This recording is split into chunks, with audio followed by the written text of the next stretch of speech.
안녕하세요. 우리 동네 국어쌤 우동쌤입니다. 자, 이번 시간에는요. 자, 국어 성적이 좋은 학생들은 이렇게 공부한다. 제 2장입니다. 자, 어떻게? 자, 국어 공부 잘하는 학생들 참 어떤 방법으로 어떤 책으로 어떻게 공부하는지 궁금했는데 조금이라도 좀 그 궁금증이 해소가 됐는지 모르겠습니다. 제가 알려드리는 그 방법들은 사실 누구나 알 수 있지만 또 실천하기에는 조금 힘든 그런 내용들도 있거든요. 그래서 진짜 여러분에게 도움이 많이 되었으면 좋겠다라는 그 마음 하나로 여러분들에게 이번 시간도 좀 알려드리도록 하겠습니다.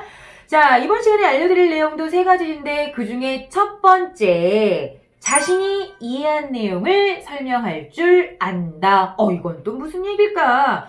내가 이해한 내용을 설명할 줄 안다? 누구한테? 뭐하러? 이런 생각을 하셨다면 여러분은 그 방법으로 공부를 안 해보신 건데, 대부분의 학생들이 국어를 좀 쉽게 생각하는 이유 중에 하나는 뭐냐면, 국어는 그냥 다 한글로 되어 있거든요. 그냥 글자로 되어 있으니까 영어처럼 해석할 필요도 없고 수학처럼 문제를 풀 것도 없으니까 대부분의 학생들이 그냥 국어는 읽기만 하면 돼 라고 생각을 하는데, 바로 거기서 착각이 시작된다라는 거죠. 그러니까 우리가 읽었다고 해서, 읽을 줄 안다고 해서 우리가 그 내용까지 이해하는 것은 아니다. 그러니까 이걸 정리하자면 읽을 줄 아는 것과 이해하는 것은 다르다라고 하는 것을 여러분이 알아두셔야 합니다. 그래서 교과서를 읽었든 선생님의 설명을 들었든지 간에 여러분들이 그 내용을 읽었다고 해서 다 아는 게 아니라 내가 완전히 이해한 것을 확인하셔야 되는데, 그럼 그 이해한 것을 무엇을 가지고 확인할 것이냐?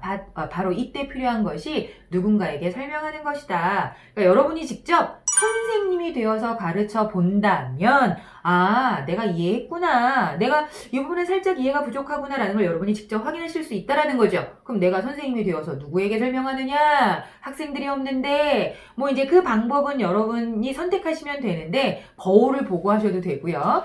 집에 인형들이 있다면 인형을 놓고 하셔도 되고요. 아니면 같은 친구들끼리 요즘 멘토, 멘티 이런 거 많이 하는데, 친구에게 내가 이 부분을 좀 설명해 줄게 라고 하는 것도 좋은 방법이지 않을까. 이렇게 여러분이 선생님이 되어서 여러분이 공부한 내용을 직접 설명해 보시면 진짜 내가 이해했구나 라는 걸 확인하실 수 있기 때문에 얼마든지 여러분이 공부하는 데 도움을 받을 수 있다. 사실은 성적이 좋은 학생들은요, 질문을 하는 것, 그리고 그에 대한 답변을 하면서 뭔가 설명하는 걸 굉장히 좋아합니다. 그래서 여러분도 그런 방법을 한번 활용해 보시라고 알려드린 거고요. 자, 그 다음에 국어 성적이 좋은 학생들은 이렇게 공부하더라. 두 번째는요. 밑줄과 기호를 적극적으로 활용한답니다.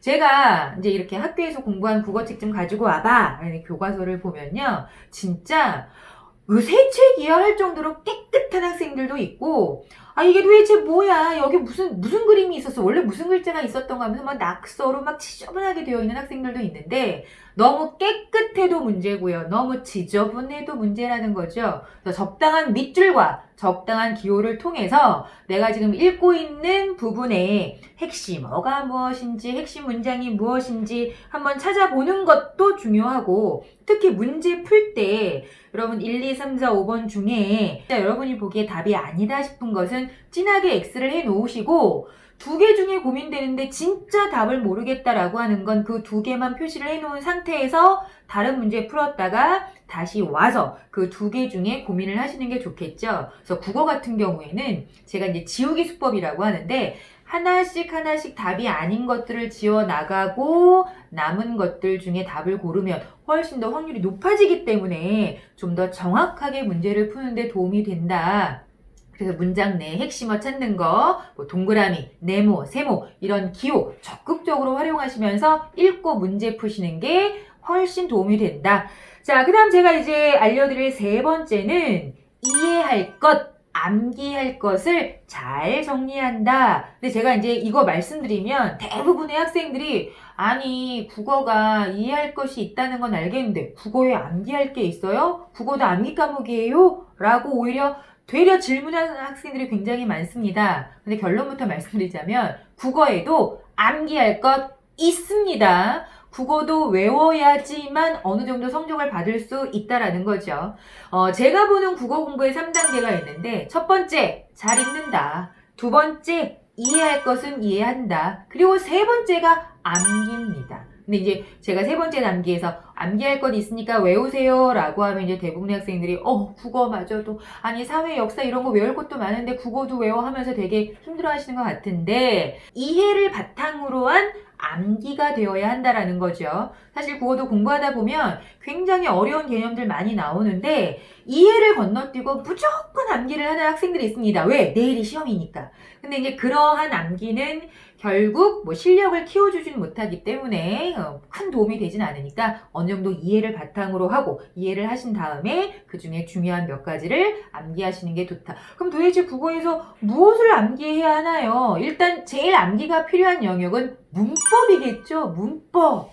그래서 여러분들이 문법을 싫어하시는 것 같은데 이제 문법 같은 경우에는요. 문법에 나오는 개념들 뭐 단어란, 뭐 문장이란, 어절이란, 품사란 여러 가지 개념들이 나오는데 그건 일단 무조건 정확하게 암기하셔야 되고 그리고 나서 그 문법의 여러 가지 원리들 이제 문법은 사실은 제일 국어에서 암기가 많이 필요한 영역이기 때문에 여러분이 잘 알고 계실 것 같고 그 다음에 이제 문학 같은 경우에도 암기가 필요합니다. 사실 선생님이 공부할 때 옛날에는요 시 같은 경우에는 시를 그냥 통째로 외웠어요. 시를 외워야지만 시험을 볼 수 있을 정도로. 근데 요즘은 이제 외워서 보는 그런 문제들은 나오지 않아서 뭐 시를 외워라, 소설을 외워라 이런 건 아니고 무엇을 외워야 하느냐.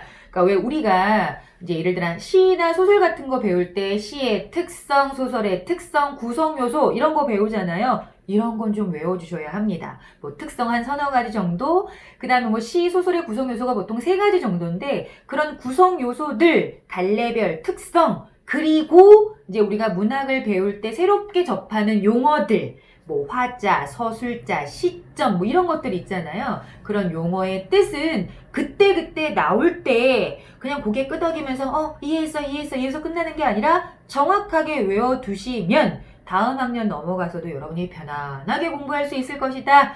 자, 그 다음에 암기할 것들이 바로 뭐냐면 그 왜 우리가 국어는 작품이나 글이 본문에 나오는 경우가 많은데 어떤 작품이나 글을 공부할 때 꼭 선생님들이 짚어주시는 게 네 가지가 있습니다. 그 네 가지가 뭐냐면 우선 글의 갈래, 뭐 설명문, 논설문, 시, 소설하는 글의 갈래, 그 다음에 성격, 뭐 객관적이다, 주관적이다, 뭐 비유적이다 이런 거 있잖아요. 성격, 그 다음에 제재가 뭐냐면 소재입니다. 소재 중에서도 가장 중심이 되는 소재를 제재라고 하는데 제재, 그리고 마지막 네 번째가 주제입니다. 그래서 갈래, 성격, 제재, 주제 요 네 가지는 사실은 외워주셔야 돼요. 왜? 이것을 직접적으로 물어보는 문제가 나오는 건 아니지만 요 기본적인 네 가지를 알고 있어야 응용해서 풀 수 있는 문제들이 나오기 때문에 항상 선생님이 새로운 글 들어갈 때마다 불러주시는 요 내용들은 여러분이 꼭 정리하고 암기해 두시는 게 필요하다. 자, 어떻게 좀 납득이 되시나요? 아, 그러고 보니 국어에도 암기가 필요하구나 라는 생각을 좀 하셨는지 모르겠습니다.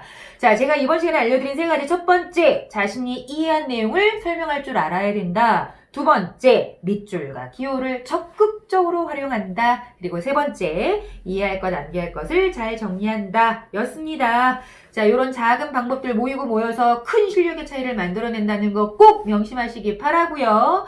다음 시간에 좀 더 알찬 내용으로 만나도록 하겠습니다.